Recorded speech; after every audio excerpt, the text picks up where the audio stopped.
Yo mga idol, kumusta? Mandragma Sports TV nga pala. Ating pag-usapan, Barangay Ginebra, good news, Jimmy Malonzo, kinakailangan na nga ba ng Barangay Ginebra at Bonfils posibleng ititrade sa next season. Pero bago na nga yan, kung bago pa lang sa aking channel, huwag mong kalimutan mag-subscribe at i-click ang notification bell para lagi kang updated sa ating latest upload pa natin. So pagamat isang araw na rin ang kinahihintay ng lahat, magsisimula na naman ang semifinals sa pamagitan nga ng ating Barangay Ginebra at SMB sa 7 PM at isa na nga yan ang kupunan ng TNT Tropang Giga versus Red Orsan Elasto Panthers.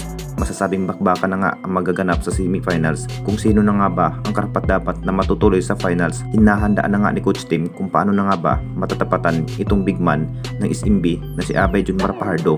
Sa ilalim mga idol, talagang mahihirapan na nga ang kupunan ng Jing Kings kung si Abay Junmar Fajardo ang magiging katapat ni Japet Aguilar. Ito na nga ang dahilan kung bakit interesado nga itong SMC mga idol kunin itong si Troy Rosario ng Barangay Ginebra, pero malabo na nga na mangyari na makuha ang isang Troy Rosario dahil hindi naman interesado itong si Troy Rosario na mapupunta sa kamay ng ating Barangay Ginebra.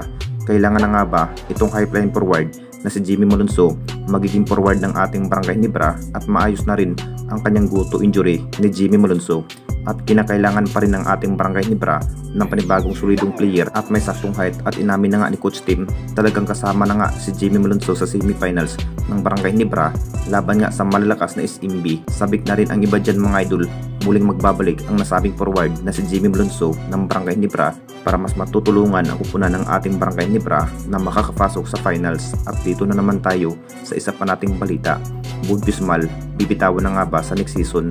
Alam na nating lahat mga idol, binabalak na rin ng ating Barangay Ginebra na magbabawas ng player kung matapos na nga ang 49 season ng ating liga, dahil mas maraming player pa rin ng ating Barangay Ginebra na hindi pa rin gaano mabibigyan ng mahabang playing time.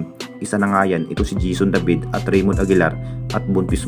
Nagiging factor na nga ito si RJ Abarrientos dahil mas mabibigyan ng mahabang playing time ni Coach Tim. Pinatunayan pa rin ni RJ Abarrientos mas deserve pa rin na mabibigyan ng mahabang playing time. Makapagtala na nga ito ng maraming maitala sa bawat laban kung bakit mas pinukus pa rin ng ating Barangay Ginebra itong si RJ Abarrientos sa opensiba. Naging impact na nga itong Barangay Ginebra at posibleng maalis na nga itong si Bonfils sa next season, at hindi na nga magiging madali kung makapag-desisyon na nga ng ating Barangay Ginebra, at lalo na sa semifinals na nga ito. Talagang binabalak na nga na ititrade ng ibang kupunan ito ang nasabing player na si Bonfils. Talagang sa TNT o converge na nga ba ang kanyang magiging bagsak ito ang nasabing player na si Bonfils kung sakaling makapag-desisyon na nga si Alfrancis Chua mga idol na bibitawan na ang nasabing player.